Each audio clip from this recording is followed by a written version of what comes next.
जय हिंद, नमस्कार प्यारे साथियों। आज हम डिस्कस करने वाले हैं क्लास 12th बायोलॉजी के बारे में। तो प्यारे बच्चों, अगर आप लोग इस बार क्लास 12th में हैं और 3 मार्च को अगर आप 3 मार्च को बोर्ड का एग्जाम दे रहे हैं तो आज का ये वीडियो आपके लिए सबसे ज़्यादा इंपॉर्टेंट होने वाला है, क्योंकि जो आज हम आपको बताने वाले हैं, आपकी जो बुक है इस पूरी किताब के जो सबसे ज़्यादा जो इम्पोर्टेंट टॉपिक हैं, सबसे ज़्यादा जो महत्वपूर्ण टॉपिक हैं उनके बारे में। और जिन टॉपिक को डिस्कस करेंगे इसमें हमारी आपकी कुछ परिभाषाएं भी शामिल रहेंगी, आपकी टिप्पणियां भी इंक्लूडेड रहेंगी, आपके सिंड्रोम भी इंक्लूडेड रहेंगे और आपके कुछ नियम भी इसमें इंक्लूडेड रहेंगे। तो आपके लिए सारे टॉपिक पढ़ना काफ़ी ज़्यादा इंपॉर्टेंट है, क्योंकि यहाँ से आपके बोर्ड के पेपर में आएगा। और या फिर अगर आप प्रीवियस ईयर क्वेश्चन पेपर या फिर मॉडल पेपर या फिर अनसॉल्व पेपर सॉल्व कर रहे होंगे तो हर साल किसी ना किसी पेपर में आपको ये टॉपिक जो है देखने को जरूर मिलते हैं। तो ये सारे टॉपिक आपके लिए काफ़ी ज़्यादा इंपॉर्टेंट है। एक बार अगर आप समझ लेते हैं, एक बार पढ़ लेते हैं, तो आई होप आप अगर बोर्ड एग्जाम में आते हैं तो आप सभी लोग अच्छे से इनको लिख कर और कर जरूर आएंगे। ठीक है बच्चों, तो आइए हम इन सभी टॉपिक को 1 बाय 1 करके समझ लेते हैं, ताकि अगर ये टॉपिक आपके बोर्ड के पेपर में आते हैं, आपके क्वेश्चन पेपर में आते हैं, तो आप इनको टॉपिक को अच्छे से सॉल्व जरूर कर पाएंगे। ठीक है बच्चों, तो पहला आपका टॉपिक है डेंगू के लेकर। क्या है डेंगू? कि डेंगू बच्चों होता क्या है? देखो, सबसे पहले आपको डेंगू को ही हम बच्चों रीढ़ की हड्डी का बुखार भी कहते हैं। रीढ़ की हड्डी का बुखार जो है इस डेंगू को ही हम लोग कहते हैं। समझे? ये रोग डेंगू वायरस या आरएनए विषाणु के द्वारा होता है। ये जो रोग है ये डेंगू वायरस या फिर आरएनए विषाणु के द्वारा होता है। अब हम पढ़ लेते हैं इसका संक्रमण जो है वो कैसे होता है, कौन करता है, कौन वाहक है, क्या होता है। समझो, इस रोग का संक्रमण मादा एडिज एजिप्टाई मच्छर के काटने से फैलता है। इस रोग का जो संक्रमण है मादा एडिज एजिप्टाई एक मच्छर होता है, उस मच्छर के काटने से फैलता है। तो सबसे पहले याद रख लेना है कि डेंगू का जो संक्रमण होता है वो मादा एडिज एजिप्टाई मच्छर के काटने से फैलता है। और आपको जो भी मच्छर काटते हैं वो सारे मादा मच्छर ही होते हैं, नर मच्छर आपको बाइट नहीं करते हैं, आपको नहीं काटते हैं। याद रख लेना इस चीज़ को। ठीक है, तो ये तो पता चल गई, ये जो संक्रमण है इस रोग का संक्रमण मादा एडिज एजिप्टाई मच्छर जो है इसके काटने से फैलता है। समझो ध्यान से। इस वायरस से संक्रमित बच्चों पर रोग का प्रभाव अपेक्षाकृत कम होता है। इस वायरस से संक्रमित जिस वायरस का जो संक्रमण है बच्चों पर इस रोग का प्रभाव जो है अपेक्षाकृत कम होता है। उन्हें हल्का बुखार, ठीक है, थकान, जुखाम आदि लक्षण हो सकते हैं। जो बच्चे होते हैं उन्हें हल्का बुखार, थकान, जुखाम आदि जो कैरेक्टर हैं वो इनको हो सकते हैं। लेकिन बड़े व्यक्तियों में इसका प्रभाव अधिक होता है। जो व्यक्ति यंग एज में होते हैं, बड़े होते हैं, बूढ़े होते हैं, उनमें इसका प्रभाव जो है अपेक्षाकृत काफ़ी ज़्यादा अधिक होता है। ठीक है, और उन्हें तेज बुखार, तीव्र सिरदर्द तथा पेशियों और संधियों में दर्द होता है। उन्हें तेज बुखार, तीव्र सिरदर्द, पेशियों एवं संधियों में बहुत तेजी से दर्द होता है। कभी कभी रक्त स्त्राव भी देखने को मिलता है, और कभी कभी तो ऐसी कंडीशन आ जाती है कि रक्त स्त्राव भी देखने को मिल जाता है। तो ये जो इसके कुछ लक्षण से संक्रमण के बारे में, लक्षण नहीं बच्चों कहेंगे, इसके संक्रमण के बारे में क्या इसमें क्या क्या लक्षण फ्लो होते हैं, आप ऐसा भी हाँ कह सकते हैं, लक्षण भी इसी में इंक्लूडेड। ठीक है, अब बच्चों बात आती है सर अगर ये किसी को हो गया तो इसका हम परीक्षण कैसे करेंगे? तो प्यारे बच्चों इसके लिए एक टेस्ट होता है जिसका नाम है एलिका, और एक और टेस्ट होता है पीसीआर। पीसीआर का फुल फॉर्म होता है पॉलीमरेज चेन रिएक्शन। परीक्षण के लिए इन दोनों प्रयोगों का, इन दोनों प्रोसेस का उपयोग किया जाता है, यूज किया जाता है। समझ गए प्यारे बच्चों? इसके रोकथाम की अगर हम बात करें तो अपने जो आसपास अगर देख रहे हैं तो मच्छर जो हैं उनको नष्ट करें, यानी कि मच्छरों को नष्ट करें, इनकी प्रजनन की जगह को नष्ट कर देना चाहिए। यानी कि अगर आप इनके प्रजनन के स्थान को नष्ट कर देंगे तो मच्छर अपने आप नष्ट हो जाएंगे। ठीक है, अपने आसपास साफ सफाई रखें और तालाबों और गड्ढों में पानी साफ रखें। आपको साथ साथ क्या करना है, अपने आसपास सफाई रखना है, तालाब या गड्ढा जो भी हैं उनकी भी सफाई रखनी है। तालाबों या गड्ढों में गैम्बूसिया मछली छोड़ देनी है, ताकि गैम्बूसिया जो मछली होती है, जो मच्छर के लार्वा होते हैं उनको खा जाती है। ठीक है, उपचार की बात करें, उपचार के लिए पैरासीटामोल का उपयोग किया जाता है, बट इससे कुछ नहीं होता। हमें लिखना है, और अगर आप इतना लिख कर आते हैं, और ज़्यादातर चांस रहते हैं जो टॉपिक है आपके बोर्ड के पेपर में 5 नंबर में पूछा जाता है, तो आप इसे अच्छे से पढ़ लेंगे, समझ लेंगे। अगर 5 नंबर में आता है, यानी कि जितने भी नंबर में आता है आप इसे अच्छे से लिख कर।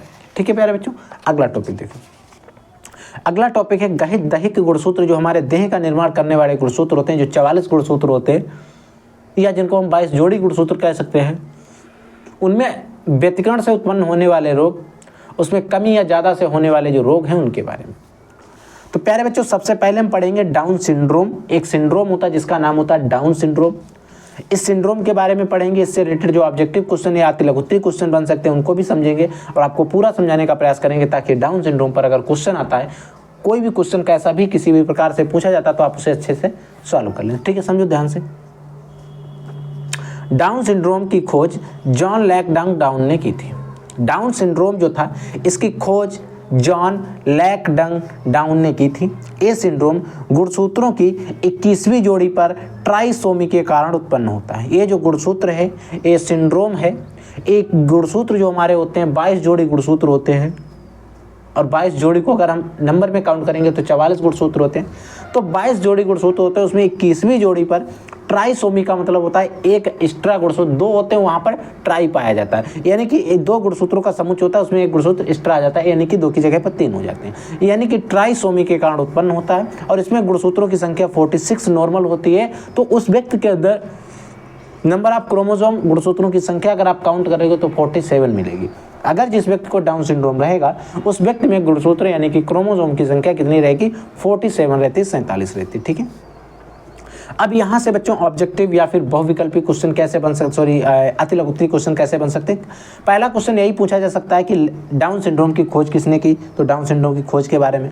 दूसरा क्वेश्चन पूछा जा सकता है डाउन सिंड्रोम गुणसूत्र की कौन सी जोड़ी पर पाया जाता है, तो याद रख लेना 21वीं जोड़ी पर पाया जाता है। ठीक है, डाउन सिंड्रोम में पाई जाती है ट्राइसोमी, मोनोसोमी या कुछ नहीं, या इनमें से कोई नहीं, ऐसे ऑप्शन मिलेंगे। तो डाउन सिंड्रोम में ट्राइसोमी पाया जाता है, दूसरा क्वेश्चन बन सकता है। तीसरा बन सकता है, चौथा क्वेश्चन आपका बन सकता है कि जो डाउन सिंड्रोम होता है, इसमें नंबर ऑफ क्रोमोसोम कितने होते हैं, तो 47 होते हैं। तो अगर कैसा भी क्वेश्चन किसी भी प्रकार से पूछा जाता है, अगर आपका टॉपिक क्लियर है तो आप उसको कर लेंगे। अगर आपको परिभाषा याद है, कोई भी डाउन सिंड्रोम को लेकर अगर क्वेश्चन आता है तो 100% आप इसको जरूर कर लेंगे। ठीक है, इसके बच्चों कुछ कैरेक्टर होते हैं जिसके अंदर ये होता है, जैसे सिर गोल होगा, गर्दन मोटी होगी, जीभ मोटी होगी, उंगलियां ठूंठेदार, तथा इस सिंड्रोम में जो जननांग होते हैं सामान्य होते हैं, लेकिन पुरुष जो होते हैं वो नपुंसक होते हैं। ठीक है बच्चों, अगला सिंड्रोम आपका आता है एडवर्ड सिंड्रोम। ये जो एडवर्ड सिंड्रोम होता है, इसकी क्या वो झोल है, एक तरीके से हम कह सकते हैं, इसका क्या लोचा है, समझो। इस सिंड्रोम की खोज J.H. एडवर्ड ने की थी। इसमें 21वीं जोड़ी पर ट्राइसोमी पाई जाती है। इसमें गुणसूत्रों की संख्या 47 होती है। प्यारे बच्चों, इसमें भी गुणसूत्रों की संख्या 47 रहती है। खोजकर्ता के नाम पर इसका नाम भी दिया गया था। अगर हम अभी पीछे जो पढ़ा था डाउन सिंड्रोम, उसमें हमने गुणसूत्र की किस जोड़ी पर पाया जाता है डाउन सिंड्रोम? 21वीं जोड़ी पर पाया जाता है। यहाँ पर है एडवर्ड सिंड्रोम, एक गुणसूत्र की 18वीं जोड़ी पर पाया जाता है, और इसमें भी पाई जाती है क्या? ट्राइसोमी पाई जाती है, मोनोसोमी नहीं, ट्राइसोमी पाई जाती है। समझ के इसके लक्षण की बात करें, ब्रेन जो है अल्प विकसित रहता है। अगला बच्चों आपका है पटाऊ सिंड्रोम। इसकी खोज जो है के पटाऊ ने की थी। ये 13वीं जोड़ी पर ट्राइसोमी के कारण उत्पन्न होता है, और इसमें भी गुणसूत्रों की संख्या 47 रहती है। तो बच्चों, जो आपका पटाऊ सिंड्रोम है, इसकी खोज के पटाऊ ने की थी। आपका डाउन सिंड्रोम 21वीं जोड़ी पर, एडवर्ड सिंड्रोम आपका 18वीं जोड़ी पर, पटाऊ सिंड्रोम आपका 13वीं जोड़ी पर, और ये ट्राइसोमी के कारण उत्पन्न होता है। इसमें भी गुणसूत्रों की नंबर ऑफ क्रोमोसोम है 47 ही रहते हैं। ठीक है बच्चों, अगर हम इसके लक्षण की बात करें तो ऊपरी ओंठ फटा हुआ होता है तथा कम सुनाई देता है, और इसमें अंग जो होते हैं विकृतिपूर्ण होते हैं। अगला आपका सिंड्रोम है क्राई-डू-चैट सिंड्रोम। क्राई-डू-चैट सिंड्रोम है, इसे समझो ध्यान से। इस सिंड्रोम की खोज J. लैकडॉन ने की थी। इस सिंड्रोम में 5वीं जोड़ी पर गुणसूत्र की एक भुजा का विलोपन हो जाता है। इसमें क्या होता है, 5वीं जोड़ी जो होता है, उसमें 5वीं जोड़ी पर गुणसूत्र की एक भुजा का विलोपन हो जाता है। अगर समझो ये आपका गुणसूत्र है, ठीक है, इसमें इस वाली भुजा का विलोपन हो गया, इस वाली भुजा का क्या हो जाता है, विलोपन हो जाता है, यानी कि गुणसूत्र जो है आपका ऐसा दिखाई देता है कुछ इस प्रकार से। ठीक है, ये वाली जो इधर वाली भुजा थी, इसका विलोपन हो जाता है, और ये 5वीं जोड़ी पर होता है, याद रख लेना। और जिसके कारण अतः इसमें मोनोसोमी पाई जाती है। बट इसमें गुणसूत्रों की संख्या जो है 47 नहीं, अगर मोनोसोमी एक्चुअल मोनोसोमी होती है, पूरा गुणसूत्र कम होता है तो 45 रह जाती है। बट इसमें गुणसूत्रों की एक सिर्फ भुजा का विलोपन होता है, बट इसमें गुणसूत्रों की संख्या जो है 46 ही रहती है। और यहाँ से ऑब्जेक्टिव क्वेश्चन काफ़ी ज़्यादा पूछा भी जाता है, कई बार पूछा भी गया कि क्राई टू चैट जो सिंड्रोम है उसमें गुणसूत्रों की संख्या कितनी होती है, और उसमें मोनोसोमी पाई जाती है, ट्राइसोमी पाई जाती है। तो बच्चों मोनोसोमी के चक्कर में उसमें क्या करते थे, गुणसूत्र कम कर देते हैं, 45 वाला ऑप्शन लगा देते हैं, बट आप लोगों को ऐसा नहीं करना है। यहाँ पर गुणसूत्रों की संख्या 46 रहती है। इसे बिल्ली की म्याऊ सिंड्रोम भी कहते हैं, ठीक है। इसे एक अलग नाम से भी जाना जाता है, बिल्ली की म्याऊ सिंड्रोम के नाम से भी जाना जाता है। इसमें इसमें नवजात होता है, ये बिल्ली की तरह रोता है। जो नवजात बेबी होता है, नवजात शिशु होता है, वो किसकी तरह रोता है बच्चों, बिल्ली की तरह रोता है। तो याद रखेंगे, ठीक है बच्चों। आई होप आपको ये टॉपिक जो है एकदम अच्छे तरीके से समझ में आ गया होगा, ठीक है। अगला देखो, अगला आपका टॉपिक आता है टाइगर प्रोजेक्ट या बाघ परियोजना, इसको हिंदी में कहते हैं। इंग्लिश में इसे टाइगर प्रोजेक्ट कहते हैं, हिंदी में इसे बाघ परियोजना कहते हैं, ठीक है। इसमें 1947 में 1973 में बाघों के लिए एक एक्ट तैयार किया गया, एक्ट बनाया गया, एक तैयार किया गया। ये IUCN की सहायता से शुरू किया गया। ये जो एक्ट था IUCN की सहायता से शुरू किया गया, क्योंकि बाघों की संख्या घटती जा रही है। बाघों की संख्या देखा जा रहा था कि बाघों की संख्या डे बाई डे क्या होती है, कम हो रही है। आज के समय में बाघों के लिए 53 बाघ आरक्षित क्षेत्र जो हैं अवेलेबल हैं, बनाए जा चुके हैं, ठीक है। यानी कि आज के समय में बाघों के लिए 53 बाघ आरक्षित क्षेत्र हैं। उनमें से अगर हम कुछ एग्जाम्पल्स की बात करें तो कान्हा बाघ आरक्षित क्षेत्र जो कि आपके मध्य प्रदेश में है, काजीरंगा बाघ आरक्षित क्षेत्र जो कि आपके असम में है। बच्चों यहाँ से जो ऑब्जेक्टिव क्वेश्चन आने के चांसेस हैं वो एक ही क्वेश्चन ज़्यादातर आता है कि टाइगर प्रोजेक्ट कब शुरू किया गया, 1973 में, और अन्यथा एक क्वेश्चन जो है आपके लॉन्ग क्वेश्चन में 2 या 3 नंबर के क्वेश्चन में ज़्यादा आता है, ठीक है। अगला आपका आता है हाथी परियोजना, एलिफेंट प्रोजेक्ट। एलिफेंट प्रोजेक्ट यानी कि हाथी परियोजना क्या होता है, इसे ध्यान से समझो। भारत में जंगली हाथियों की सुरक्षा को लेकर सन 1992 में हाथी परियोजना प्रारंभ की गई। तो हाथी परियोजना की जो शुरुआत हुई थी सन 1992 में हुई थी, सन 1992 में हुई थी, ठीक है।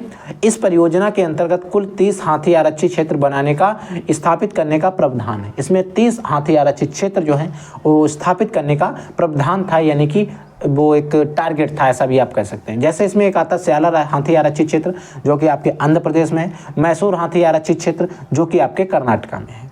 तो ये हाथी परियोजना और टाइगर परियोजना जो है, बाघ परियोजना, इन दोनों पर रिलेटेड क्वेश्चन आपके बोर्ड के पेपर में आ सकते हैं। तो हाथी परियोजना जो शुरू की गई थी वो 1992 में शुरू की गई, वहीं पर जो टाइगर प्रोजेक्ट है सन 1973 में शुरू किया गया। तो इन दोनों क्वेश्चंस को आपको समझ लेना है, पढ़ लेना है। तो अगर आपके बोर्ड के पेपर में यहाँ से क्वेश्चन आता है तो आप इसे जल्दी से सॉल्व कर लेंगे, ठीक है।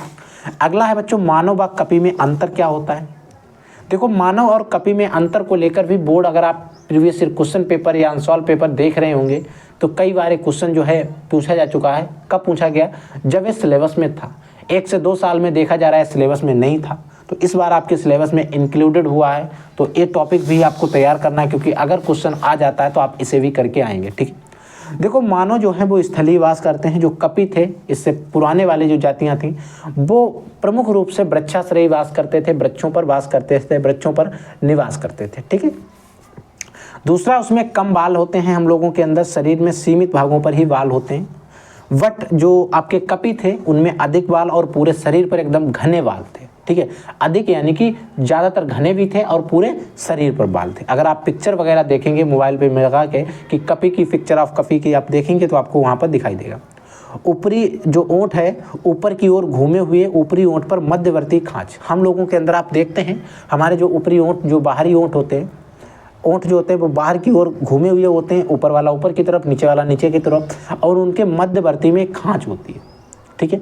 वहीं पर अगर हम कपियों की बात करें तो ओंठ बाहर की ओर घूमे हुए नहीं होते हैं और ऊपर की ओर, तब ओंठ में ऊपर की तरफ खांच भी नहीं थी, ठीक है। एक कपि में अंतर हो गया। अगला आपका अंतर आता है मस्तिष्क एवं कपाल गुहा काफ़ी बड़ी और इसीलिए माथा विकसित है। हम लोगों का मस्तिष्क एवं कपाल गुहा काफ़ी बड़ी हुई और इसीलिए हम लोगों का फोरहेड, माथा जो है वो विकसित हुआ। बट जो कपि थे उनमें ऐसा नहीं था। मस्तिष्क, कपाल गुहा एवं माथा छोटा था। शिशु एवं बाल्यावस्था लंबी होती है। अब हम लोगों के अंदर शिशु एवं बाल्यावस्था क्या होती है, लंबी होती है। शिशु एवं बाल्यावस्था अपेक्षाकृत छोटी होती थी, किसमें, कपियों के अंदर। तो आई होप बच्चों आपको इस वीडियो में जो कुछ भी टॉपिक बताए गए हैं सारे टॉपिक इंपॉर्टेंट थे, ऑलरेडी मैं आपको पूरा सिलेबस पढ़ा चुका हूँ। कुछ ऐसे टॉपिक मुझे मिलता है जो आपको बताना चाहिए, रिवीजन कराना चाहिए, वो मैं 1 बाय 1 करके कराता आ रहा हूँ। तो अगर आपने अभी तक जो लॉन्ग वीडियो हैं, 2 घंटे के वीडियो हैं लगभग, एक वीडियो आपका 1 घंटे का है, 1 हॉर्स का है, एक भी 1 हॉर्स का है, तो उन दोनों वीडियो के अंदर पूरा सिलेबस कंप्लीट किया गया, पूरा सिलेबस कवर किया गया आपका, लगा के चैप्टर नंबर 1 से जो आपका एंडिंग चैप्टर है वहाँ तक पूरा सिलेबस कंप्लीट किया गया। तो अगर आप लोगों को डर लग रहा है बायोलॉजी में मेरा अच्छा स्कोर नहीं हो पाएगा, तो प्यारे बच्चों एक बार वो वीडियो आप जाकर देख लें। दोनों वीडियो का लिंक अगर आप चाहेंगे तो वीडियो के डिस्क्रिप्शन बॉक्स में डलवा देंगे, अन्यथा आपको इंस्टाग्राम का लिंक मिल जाएगा, उस पर आप डीएम कर देना। वहाँ पर आपको आपके जो आप डीएम करेंगे वहीं पर आपको वो दोनों लिंक और वीडियो सेंड कर दिए जाएंगे, ताकि आप बायोलॉजी में भी एक अच्छा स्कोर कर पाएंगे। ठीक है, तो आप लोग पढ़ते रहिए, आगे बढ़ते रहिए। अगर कोई डाउट, कोई क्वेश्चन होता है तो प्लीज़ बच्चों आप जरूर पूछिए, हम उसका सोल्यूशन आपको जरूर प्रोवाइड कराएंगे। ठीक है, I will take next class. तब तक के लिए जय हिंद, वंदे मातरम।